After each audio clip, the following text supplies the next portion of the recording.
Hey, it's time. Wednesday night, 7 o'clock. That means it's time for a Rebel Wrap-Up. We're in Season 4. We want to thank Circuit World from in Blue Ridge for providing this location for our show every week. We want to thank Blue Jeans Pizza for providing the meal for the players and the team. Also, our sponsor, Pepsi, for the drinks. And we're here with head coach Jim Pavao and offensive coordinator, again with us this week, Travis Earls. First on the couch with us, we have offensive lineman, a junior, Michael Lewis, right? We've got Michael Lewis with us, and an offensive lineman, senior Drake Green, here with us. Rebels are coming off a loss, 31-0, over at Ringgold from the Ringgold Redskins, a 31-0 loss. They're coming off that, and they got a big non-region game, big test this Friday night coming up over at Chestatee in Gainesville. So that's Friday night, 7:30. Coach, this is going to be Game 3 coming up. So you have two complete, basically, stats, scoreboard, two different games. But let's say to the viewers, I'm not an excuse guy, and I know for sure I've been with you for years. You're not also, but Ringo's a good football team. Yeah, they're a really good football team. Very athletic. They were big. You know, they had a lot of speed on the perimeter. You know, on offense, and then defensively, they were big up front and real athletic in the secondary. And they're predominantly they're perennial second, third seed in the playoffs and in the region playoffs. And I think last year they might have been a 4 seed for the first time in a while. So, they're a pretty good football team, and we knew that. Kids went in and played hard. It was 7-0 at the end of the first quarter. And we had a couple one thing that interception for a touchdown that got it to 21-0 at half, and then the second half we only gave up 3 on defense. We had a snap over the head with that actually gave a touchdown up. So defensively played pretty tough. Offensively moved the football, but we had too many mistakes to even have a chance to beat a good team like them.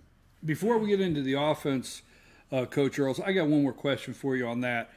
Opened the season with Gilmer, getting in the end zone a lot, moving the ball, getting able to open up everything you wanted to do and see about everything.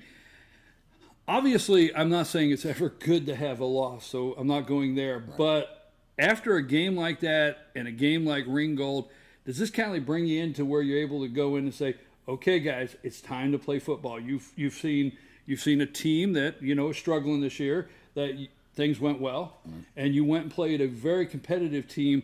Now we've got to settle in and play ball. Is it something like that? Yeah, I mean, we talked to the kids, at half, and we talked about that. We said, hey, anybody can, be, getting after it when it's 30-0 and 40-0. And our scrimmage was the same way. It was pretty, it was going pretty. Everything was going smooth, and we talked to them about that everything was going smooth, and everybody can be front runner. When things are going bad for you, how do you react? And our guys kept playing hard and kept getting after it. And like I said, offensively, we moved the football. We just kind of shot ourselves in the foot a little bit. Defensively, we kept playing hard. So I was encouraged by our effort. Wasn't encouraged by the result, obviously. But, you look and say, if you want to be a playoff team, this is the type of team you're going to face. And these are the type of teams you're going to be playing in the region, so you've got to step your game up. Coach, on the offense, going up against the defense that Ringgold has, what happened there that could not get the offense in the gears that it needed to be to find the end zone last Friday night? It was pretty simple and evident if you watch the game. They were more physical than us, in the front lines. They were big. They were strong. When we executed, we did well. When we didn't execute, we didn't do too well. Not taking anything away from Ringgold, we just didn't execute the way that we need to execute on offense. To move the ball forward and move the chains. That was the big deal. We didn't move the chains enough. And, we're going to correct some things and change some things, but, we have an offensive line with one returning starter, and we got to, it showed a little bit against Ringgold. So we just have, now that we've gotten punched in the mouth, we'll reorganize and we'll, redouble our effort down, and we'll come out and do a little bit better job next time. Both of you guys are on the offensive line. Let's take on what Coach Earl said. These guys were big and strong. Okay, so you played a team. You played a team at Gilmer. Had a couple sophomores on the front. They have sophomores on their front line. They got sophomores in their defense. You go over and play Ringgold. Get some big, strong guys. How is your offense coming together, that line, and what things maybe Friday night did you guys were able to see that you say immediately, well, we got to change this, we got to get more aggressive, or we got to hold our blocks? What were some of the things that Ringgold playing them you were actually able to see that you got to work on? We had to work on getting our heads in front of people whenever we turned to block them. We didn't cut block enough as we should have. With Ringgold, we had to get to our blocks a lot faster than Gilmer, because Ringgold's a lot faster. So actually the speed of Ringgold is what actually you guys, I don't want to say got caught off guard. I don't like to use those kind of words, but I mean the best way I know how to put it is that speed was really something that you guys had to try to handle all night long. Yes, sir. And you hadn't seen that yet, right? Right. Right. That's just something you hadn't seen yet. Yeah, it's hard to duplicate a speed like that in size in practice if you don't have the same type of speed and size on the scout team. So it's really hard to duplicate that. And when you see it the first time, it's. Well, we're also in the point of the year where there's not a whole lot of film floating around yet. I mean, this isn't week 5 and week 6 where you got 5 or 6 games and you see them play 4 or 5 different offenses or 4 or 5 different defenses. Right. So at the beginning of the year, you have just as much film to work with as you do, and that's it. Well, I think the big thing, and not, a lot of times it looks like an offensive line issue, and our offensive line played hard, but if they were in a situation where they were loading the box and putting 7 in the box and playing man coverage on the perimeter, and that, when you got 5 offensive linemen and they're loading the box with 7, it's hard to block 5, 7 with 5. That's right. So we were in it was a situation where their perimeter players were just as big as a problem because they were playing man coverage on us, and we were not able to expose that in the passing game because of they were really skilled in the secondary. And so, Well, not going back to this, basically being redundant, but yes, Ringgold's a good football program, and it's not taken away from anybody else's. And they're fast, and maybe it's best. And I wasn't being negative any way whatsoever to any of the offensive line, but maybe it's best now that you really were able to go play a fast team. Oh yeah. On defense. Absolutely. And say, and are you able this week to take that film and work with this offense and say, do you see the speed that we could face this year? Absolutely. I've always said, in 26 years of doing this, you learn far more from your failures than you do your successes. So you learn more from the losses. You've got to take something away from the losses and use it as an educational opportunity to change something. And that's what we've done. We've done it. We've looked at it. We've said, hey, we know what we've got to do now to get better. And collectively as a team, and we've all taken accountability for it. As an offensive coordinator, I took accountability for it. I made mistakes that game. So, I know, we've all sat there and said I've asked them, reflect on what you did well, reflect on what you didn't do well, and let's fix what you didn't do well. And I'll do the same thing. And that's what we've done all week. Coach, one more thing before we go to break. Tell me a little bit about when you're working with these high school guys. Obviously, you love to come off the field 44, 66, something, and a goose egg on the other side of the board. That's, nothing wrong with that. But the adrenaline of not having to play 2 touchdowns down. And I mean, as long as you've been coaching, if you're going to have success, you have to be the kind of team that knows how to play with down 2 touchdowns. Yeah. We'll call it the UCLA rule. Right. Right. Yeah. You got to know how to play. You got to know how to give up 28 on there, have the other team give up. But you know what I'm saying. So sure. Where is this team in your experience here with this program, as far as being the group of guys that can understand in some of these games when you get into region play, and so you might be down 10. And yeah, I think. I think we showed some times. I mean, like I'm going to talk to the defense. Talk about the defense because we had given up 14 in the first half. Of course, it was 21, but we had given up 14, and in the second half, we only gave up 3. So I think we were playing down, and they understood that we couldn't have any more missed assignments.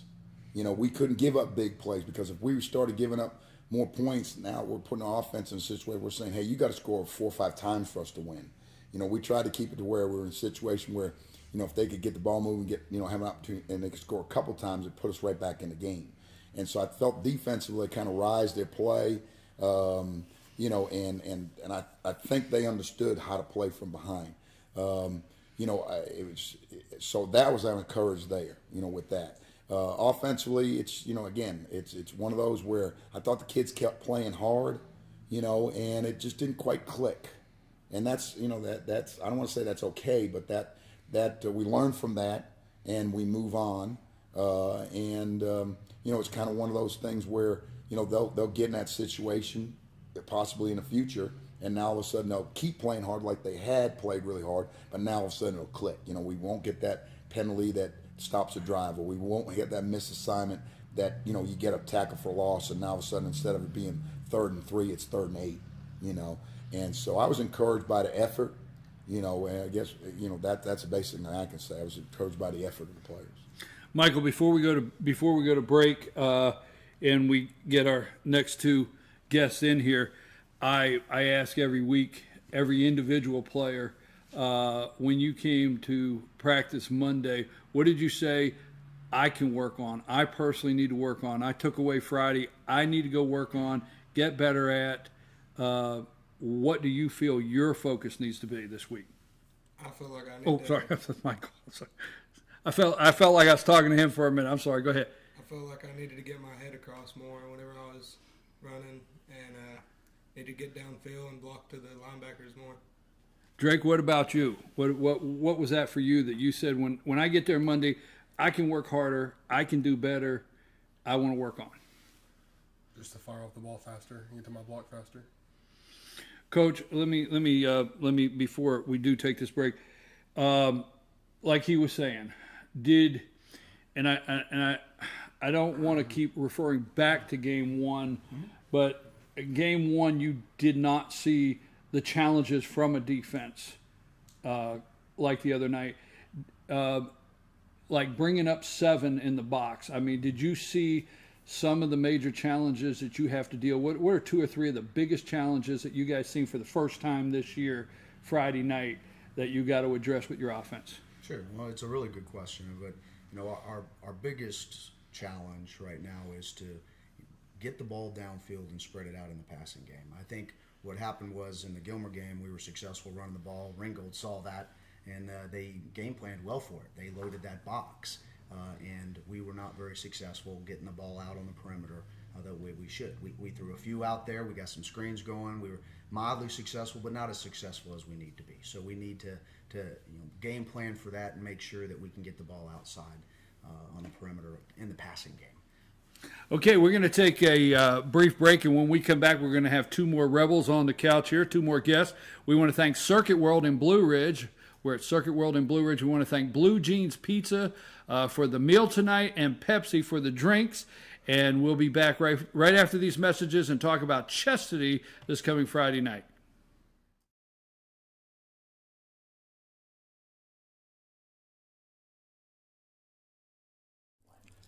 In 1981, Reed Nicholson began selling tires out of an old barn in Mineral Bluff. Little did he know that he had just laid the groundwork for the most trusted names in automotive services in the Blue Ridge area. In 1997, Nicholson Tire Center became what it is today, holding the same values of faith, family, and great customer service. 2 locations to serve you, and the Blue Ridge location is currently expanding to offer fast service and the largest U-Haul provider in Georgia. Nicholson Tire Center, Blue Ridge, and Mineral Bluff. Circuit World, brand name merchandise at unbelievably low prices. Furniture, appliances, and electronics. Circuit World is locally owned and operated, serving the tri-state area. Circuit World has highly trained professionals to help. Visit your hometown Circuit World today. 3 locations in Georgia, Ellijay, Blue Ridge, and Blairsville, Franklin, and Murphy, North Carolina. No credit checks, so let Circuit World deliver to you today. This summer, nothing says love like a box of truffles, especially if that box of truffles is in a blizzard. This is all my favorite truffles. Fudge, caramel, and peanut butter. It's like a surprise in every bite. Bet you're full of surprises. Actually, I'm full of chicken strips. Just had my break. You're cute. Still got it. The new Triple Truffle Blizzard Treat with fudge, peanut butter, and caramel truffles. Welcome to Dairy Queen. Enjoy a $1 Misty Slush and more. Days Chevrolet in Jasper is dropping the hammer. Over $11,000 off MSRP on new Silverados. Just look what we've done to the price on this new LT Crew Cab. Save over $11,000 and pay just $32,500. And Days Chevy is dropping the hammer in a big way on all new Chevy Malibus. Save over $6,500 and pay just $17,900. The savings are real and they're big at Days Chevrolet in Jasper. Better days ahead, Days Chevrolet. Find new roads. Papa's Pizza to Go in downtown Blue Ridge is the best in the area all-you-can-eat buffet. Call ahead or order online now at papaspizzatogo.com. Use our convenient pickup window for the best in pizza, subs, wings, breadsticks, salads, and more. And be sure to check out our lively game room. We serve lunch and dinner, catering available, take out or dine in. Papa's Pizza to Go in Blue Ridge, proud sponsors of the Fannin County Rebels. All I do is win, win, win, no matter what. Got money on my mind, I can never get enough. And every time I step up in the building, everybody hands go up. And they stay there, and they say yeah, and they stay there. Cause all I do is win, win, win. And if you going in, put your hands in the air, make them stay there. All I do is win.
Hey, and we're back, and it's Rebel Wrap-Up on Wednesday nights here at Circuit World in Blue Ridge. Once again, thanks Blue Jeans for providing a pizza and a meal for the guys, and coaches, and Pepsi for our drinks. Our second half here, again, we have head coach Jim Pavao, offensive coordinator Travis Earls. And our second half here, we have Ethan Smith, safety, right? All right, glad to have Ethan with us. And we have Bailey White, a senior cornerback. So, guys over there, we're going to talk about Chestatee in a minute, but on your side of the ball, tell us a little bit of the difference that you played 2 games. So from your first game, Gilmer, what was the difference over there at Ringgold, and what adjustments did you have to make that you brought back this week and say, hey, we got to practice on? What did you guys see out of them last Friday night? We got to do better. We got to do a better job, especially in the secondary, of calling the formation faster and line up to it faster. So. You got to do a better job seeing the play. Yeah. Seeing what the play is and adjusting for it. They're a pretty fast team, and probably you didn't have in your first game to have to adjust that fast to a play, and that kindly is something that you took away that you got to work on this week. Right, sir. Coach, going over to Chestatee, I pulled them up here. Let me give you a quick rundown. Chestatee is had them here just a minute ago. I got their stats. but they've lost. Oh man, sorry about that, Coach. They won against North Hall 42-12, and then they lost against East Hall 59-37, and then they lost 43-7 to Flowery Branch. The one thing I noticed with them when we're talking about speed of Ringgold, the one thing is in 3 games they have racked up 10 sacks. So what are you seeing on film that you have with them this week in comparison of the 2 games you've already played, or what adjustments you can apply to their kind of team? Well, that's a good question. They're very good. They have 2 outside linebackers or walked-up defensive ends in a kind of 52 look that are very quick, very fast, very big, and we're going to have to account for them. And, offensive line, maybe it's a back staying in the backfield, maybe it's motion. But, there's several different ways you can try to combat that speed off the edge, whether you formation it or whether you put extra guy there to help block it. But we're going to have to make sure we have that in the game plan to stop those edge rushers. Defensively, although against Flowery Branch they only put up 7 on the scoreboard, they lost that 43-7. The other 2 games at East Hall and North Hall, they can find the end zone. Mm-hmm. These guys, they're so defensively. What are you seeing with these guys here on the couch of the adjustments you got to make? They've got a good running back, number 4. So they're able to run the football with him and also throw it to him. He's their big play guy. I mean, they'll get him in, run screens to him or pitch it wide. Or he's just an explosive runner. He's a big kid. He's about 6'1", 6'2", about 200 pounds. He runs well. He got some speed. So you got to make sure you know where he is. At all times, we got to be alert for where he's at. They've got a nice tight end, H-back type guy, moves around. He's a big kid, number 23. He's got nice hands. He blocks well. So we got to also at times know where he's at. Quarterback moves fairly well. Offensive line's decent. But the big thing we got to focus on take him away or limit big plays. And then really that's things we did last week against Ringgold. They had several big players on the perimeter, and we gave up really no big plays for touchdowns and only gave up 1 play over like 25 yards. So the secondary, Ethan's talking about adjusting to the speed. I felt they adjusted to the speed of the game and played it well. I think he was talking about adjusting the formations a little faster and making our checks to coverages. But I felt, in secondary they did a really good job. And so Chestatee's offense will challenge us. But I think we had a good week of practice, and I think we can if we just know where 4's at and make sure we've got somebody keeping an eye on him, not letting him get the ball in the screen game and all that. I think we'll be all right. I understand what you're saying with what he said earlier. So keeping an eye on where number 4 is. Yeah, you got to know where he's at. And adjusting the formation in enough time to where you can handle that speed. Right. Get set in right. time to handle that get speed. set up, rotate the coverage, or slide the coverage, or check the coverage. And because that's a big thing for us. We talk to the kids about who's the force player, who's going to contain if it's a run play. Who's who are alley players, who's the fill players, who's the cutback player, and we talk about all those different angles of pursuits. So it's important that Ethan's talking about getting the coverage checked fast enough so the guys get a little bit of time to think about, okay, what's my responsibility? Am I force, am I fill, or am I cutback? Coach, on offense and I guess on defense, if you want to answer this, after 2 games, are there any position changes with any of the players? You had 2 games, you looked at the players from quarterback to lineman to your backfield. You see different guys run the ball in 2 different situations, game situations, somebody against Gilmer, Ringgold. Is there any adjustments, any player adjustments that have come out of these 2 games? Well, we're still evaluating player adjustments, but I think on the offensive side of the ball, everybody who's played in the last couple of games, whether they be a sub or whether they be a starter, will play, and the game's continuing going forward. There's no immediate, big changes that I think we're looking at making. Offensive line still playing well. We've got 5 or 6. We got 6 or 7 offensive linemen that can rotate in and play different positions. So we'll still do that and try to find the best matchup possible. And we'll do the same thing with receivers. We've got some different packages that we haven't really utilized yet, but we're looking at putting additional receivers on the field.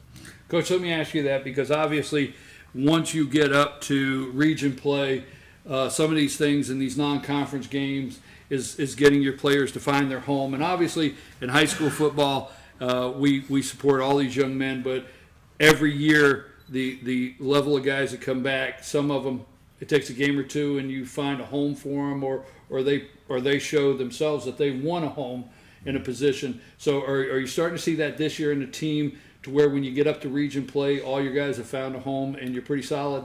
I think that's the goal, but I mean, at the same time, with non-region games, you're still, you're still trying to evaluate as fast as you can and adjust as fast as you can, because what you want to do is you want to go into region play with some momentum, and win some games, and so we're 1-1 right now, and obviously the goal is to get 2-1, right? And that develops momentum, and that will take us into region play, week 5, game 5. So, it's important that we, continue to evaluate players. You're always evaluating players. You're always trying to, improve their skills. You're always working on fundamentals, and you're trying to keep them healthy, because that's a big, big deal, because all of a sudden you get 2 or 3 guys hurt, and now you're shuffling things around. So, from your preseason, not to interrupt you, from your preseason strength workouts, everything you put in place for preseason, are you seeing the fruits of that as far as the guys being healthy and how the team looks? I think we're in great shape running wise right now.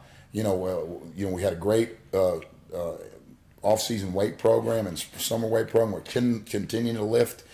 Tuesday we had a great lift day. Today we had a great run day. But the injuries happen sometimes. I mean, you can lift, you can run, you can stretch, you can do all the things you're trying to do. You can have preventative, injury prevention with, like prehab, work. But still, sometimes it's just luck. Somebody doesn't fall on somebody's ankle. That's luck. Bad luck is all of a sudden somebody falls. I don't want to say it, Coach, because I see a guy. Yeah, I'm gonna go for it too. I didn't want to say it because I seen the big guy get up and walk back to the huddle, and between that and the walk to the huddle, turn in. Let me hit that again, Coach. Guys, before we go, let me ask that question that I ask everybody. Bailey, we'll start with you. What did you come to practice to say I could work on yourself? What's the internal look when you look at yourself internally? I can work on. I want to focus on. I can do better. It'd probably be tackling. We're getting better, just making sure they don't cut in or out or anything. I can tackle them better. And what about for you, Ethan? What did you say when you showed up Monday internally yourself?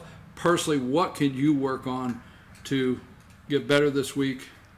Again, just recognizing the offensive formation faster, and then calling out what coverage we should run, and maybe having to adjust some of the other players quicker. Well, guys, we wish you well over at Chestatee Friday night. Going to see another good football team, but in Georgia high school football, every team on Friday night is a good football team, and never turn your back on them, right, Coach? That's right. Got to be ready to play. Every Wednesday night, we're always here at Rebel Wrap Up at Circuit World, and we're talking 3A Region 7 football. We got a couple more non-conference games before we get into conference play, but 3A Region 7 consists of Greater Atlanta Christian, North Hall, East Hall, Dawson County, Lumpkin County, and Union County. That is your region, and when we get into that region play, we're going to tighten up the questions on you, Coach. You know that. This is your 4th year, so you know when we get into region play, we have to tighten We're ready. up. We're ready for them. Bring them. Okay, so, hey, stick with us every Wednesday night from Circuit World in Blue Ridge, and also go over and thank Ken at Blue Jeans for providing this meal, and say hello to them at Blue Jeans Pizza. They got a full menu over there. And Pepsi, want to thank them. And let's see, Chestatee, I think I said about everything, Coach. I covered it all. You did a good job. We got to leave on that. See you next week.